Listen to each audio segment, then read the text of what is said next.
Hello. Welcome to my channel, On the Record.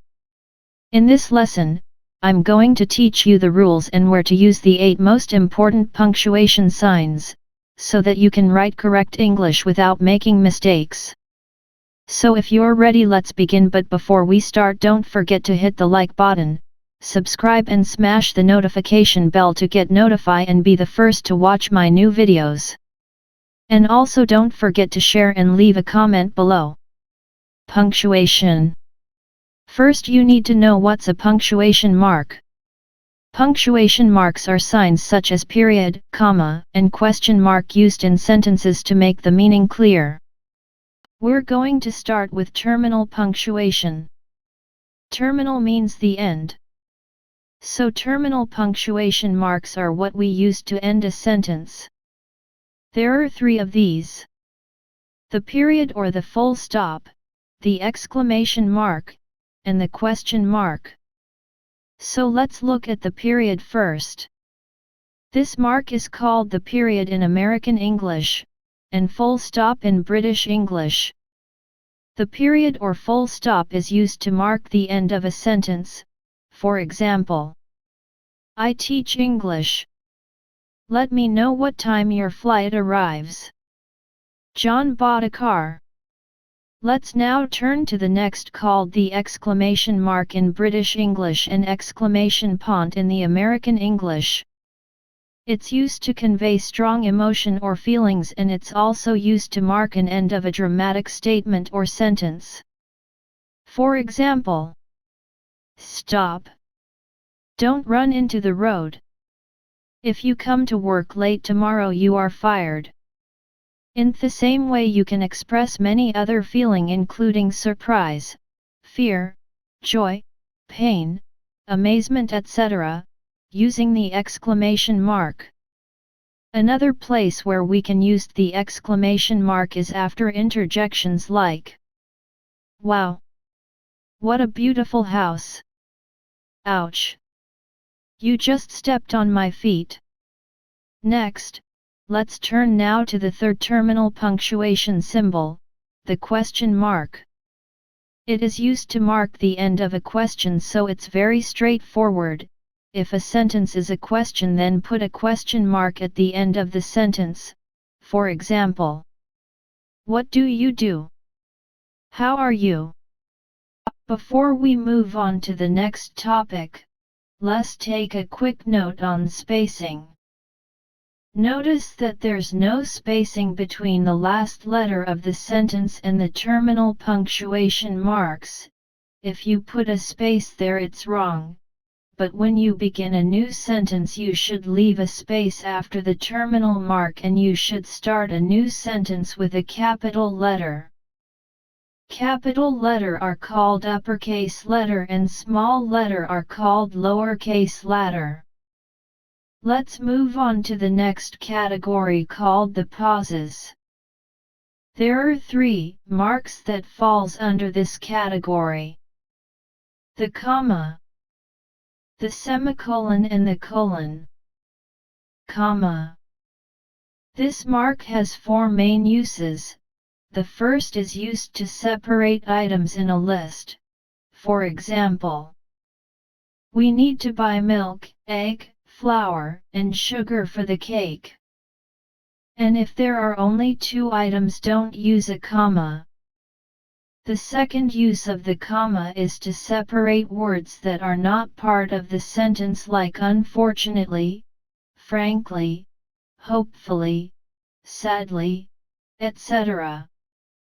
For example, unfortunately, he missed his flight. Frankly, I don't care whether she agrees with my decision or not. Thirdly, comma can be used to separate linking words like however, therefore, for example, in fact, etc. One of the example is, this is a great book.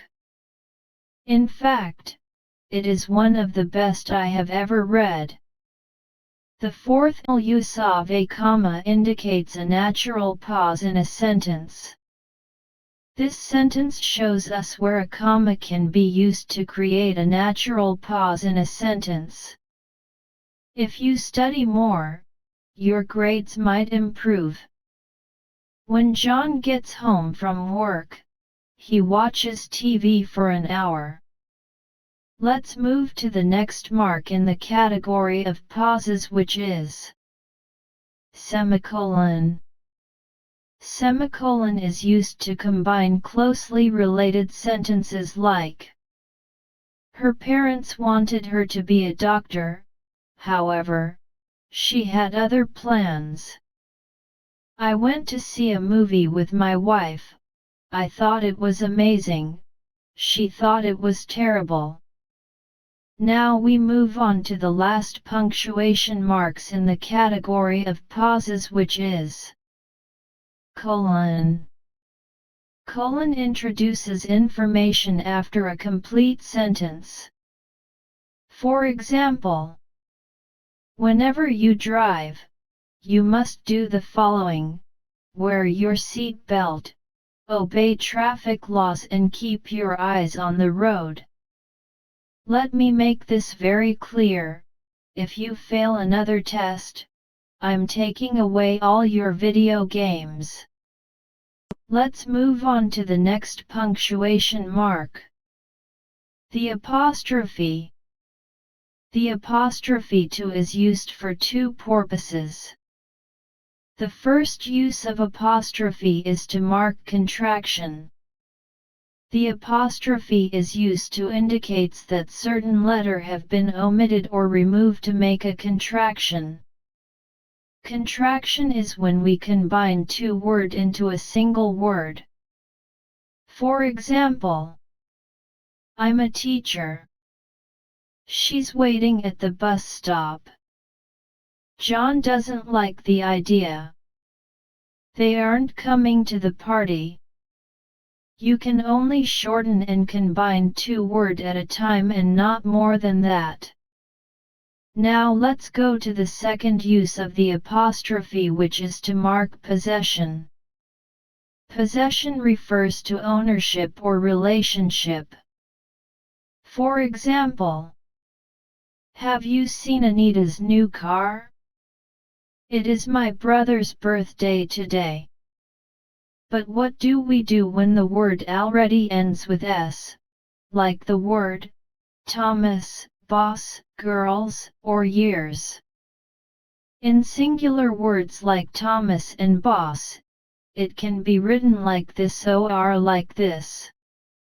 While in plural, it's simple, you just add an apostrophe at the end of the word. For example, girls, years. But never you add an apostrophe to these possessive pronouns. Yours, hers, theirs, ours, its. For example, that room is hers.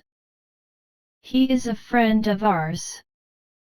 Let's move on to the final mark of the punctuation, which is called the round brackets in the British English and parentheses in American English. This mark is used to separate extra information from the rest of the sentences or to add emphasis. For example, on the weekend I visit John, my best friend. Yesterday, Friday, was the last day of school. Thank you for watching. If you enjoyed the video, don't forget to subscribe and smash that notification bell to get notified on my upcoming video on how to ask and answer the question, how are you? In many different ways in English, and how to score high in interviews. And please, like, share and leave a comment below.